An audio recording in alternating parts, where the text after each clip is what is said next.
श्री सद्गुरु महाराज की जय। प्रातः स्मरणे अनंत श्री विभूषित परमाराध्य संत सद्गुरु महर्षि में ही परमहंस जी महाराज का प्रवचन स्वराज्य में सुराज, इस प्रवचन का दूसरा भाग। पहले यह समझो कि तुम शरीर हो, शरीर के अवयवों में कोई हो, शरीर के भीतर का कोई अंग हो, मन हो, बुद्धि हो, तो इसके उत्तर में ग्रंथों में है कि तुम इन सब में कुछ नहीं हो।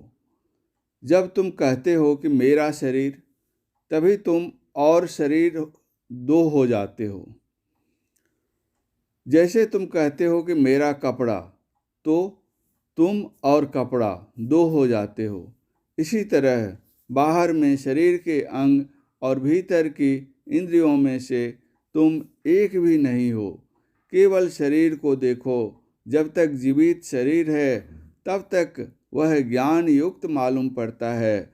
जब इसमें जीवनी शक्ति नहीं रहती है तब इसको कुछ ज्ञान नहीं होता। जागने के समय जीवनी शक्ति काम करती है। समूचा शरीर सचेष्ट रहता है। तंद्रा में मालूम होता है कि हाथ पैर कमज़ोर हो रहे हैं, इंद्रियां कमज़ोर होती जाती हैं। इससे मालूम होता है कि शरीर के अंदर में तुम कुछ हो, जिसका सरकाव भीतर की ओर होता है।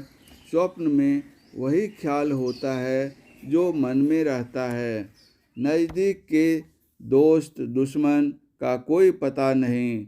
मुख में मिश्री रहे और स्वप्न देखे कि नीम का पत्ता खा रहा हूँ, तो मिश्री का मीठा स्वाद नहीं मालूम होकर नीम का तीता स्वाद मालूम होता है। मतलब यह है कि जीवनी शक्ति व ज्ञानमयी शक्ति व चेतन पुरुष की ही शक्ति से शरीर में शक्ति है और उसी से शरीर ज्ञानवान है और विषयों का रस ज्ञान करता है। शरीर के अंदर में शरीर से भिन्न पदार्थ तुम हो।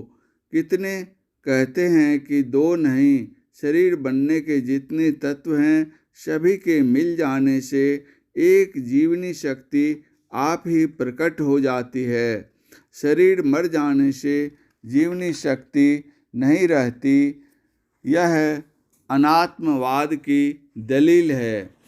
किसी शरबत में आप सौंफ नहीं दीजिए तो क्या उसमें सौंफ की गंध और सौंफ का गुण हो सकता है?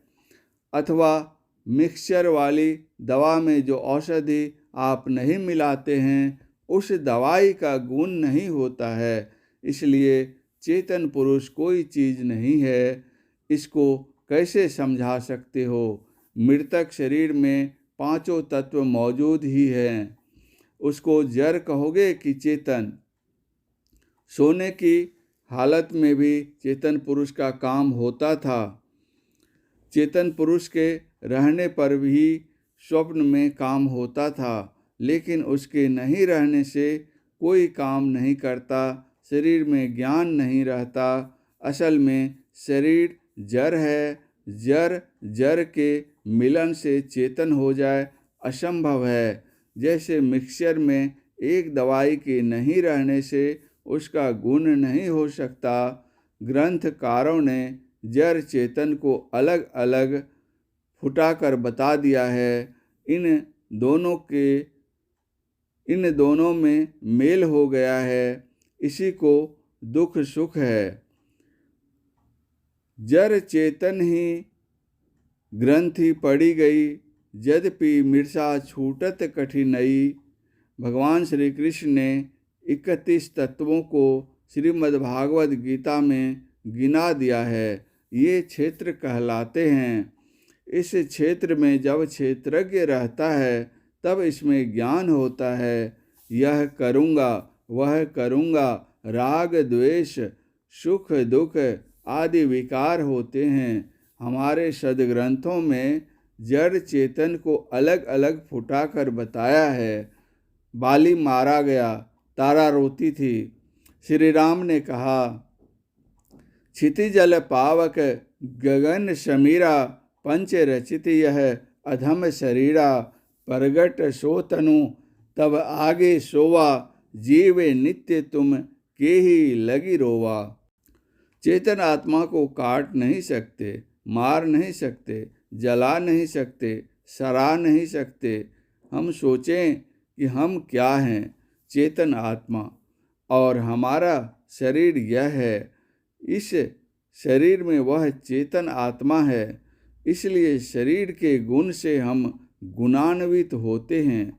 जैसे रोशनी के ऊपर रंगीन बल्ब लगा दें तो उस रंग के अनुरूप रोशनी बाहर निकलेगी, फिर वह बल्ब हटा देने से साफ रोशनी निकलेगी। यह आत्मा शरीर के संग से सुखी दुखी होने के और जो भाव होते हैं वे होते रहते हैं। आप वही हैं। जड़ और चेतन का मेल हो गया है। केवल शरीर ही जड़ नहीं है, मन और बुद्धि भी जड़ है।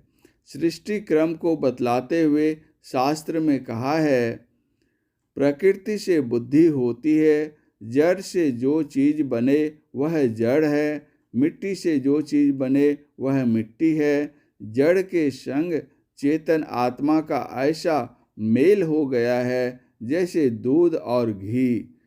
केवल दूध से जो काम हो वह केवल घी से काम नहीं होता। दूध से घी निकाल लेते हैं, मूंज से जैसे सिंक को निकाल लेते हैं, उसी तरह हार मांस चाम का जो यह स्थूल शरीर है, इसको पहले विचार कर देखो तो एक ही नहीं है। मूंज की तरह यह शरीर है। स्थूल, सूक्ष्म, कारण, महाकारण, चारों जड़ शरीरों को हटा दो तो बिना बल्ब की बिजली हो जाओगे। तब तुम अपने तय को पहचानोगे और जिसको परमात्मा कहते थे उसको भी। अपने को परमात्मा की शरण में ले जाने की बात यह है कि जहाँ दूध रखोगे वहाँ घी रहेगा ही। संसार में कहीं जाने से मन से छूटा नहीं जा सकता। स्वर्ग में जाओ तब भी संसार में ही रहोगे। बाहर संसार में कहीं जाना ईश्वर की शरण में जाना नहीं है। तंद्रा में हाथ पैर की शक्तियों का सिमटा होता है। अंतर्गति में चैन मालूम होता है। कोई जगा देता है तो बूढ़ा मालूम होता है। अंदर की ओर चलोगे तो शरीर इंद्रियों का संग छूटेगा, चैन मालूम होगा। जागृत में आपका स्थान कहीं है और स्वप्न में कहीं, सुषुप्ति में कहीं। जागृत में चेतन जहाँ रहता है, स्वप्न में उससे नीचे घसकता है। चाहिए 3 अवस्थाओं से ऊपर जाना। अपने को ऊपर उठाने के लिए बहुत अच्छा यत्न है कि अपना सिमटाव करना। बिस्तरे फैले हुए हैं, समेट लो तो ढेर हो जाएगा। सिमटाव में उधर गति होती है। मन और चेतन आत्मा का सिमटाव होगा। चेतन आत्मा चौथी अवस्था में चली जाएगी और बाहर संसार का ज्ञान नहीं रहेगा।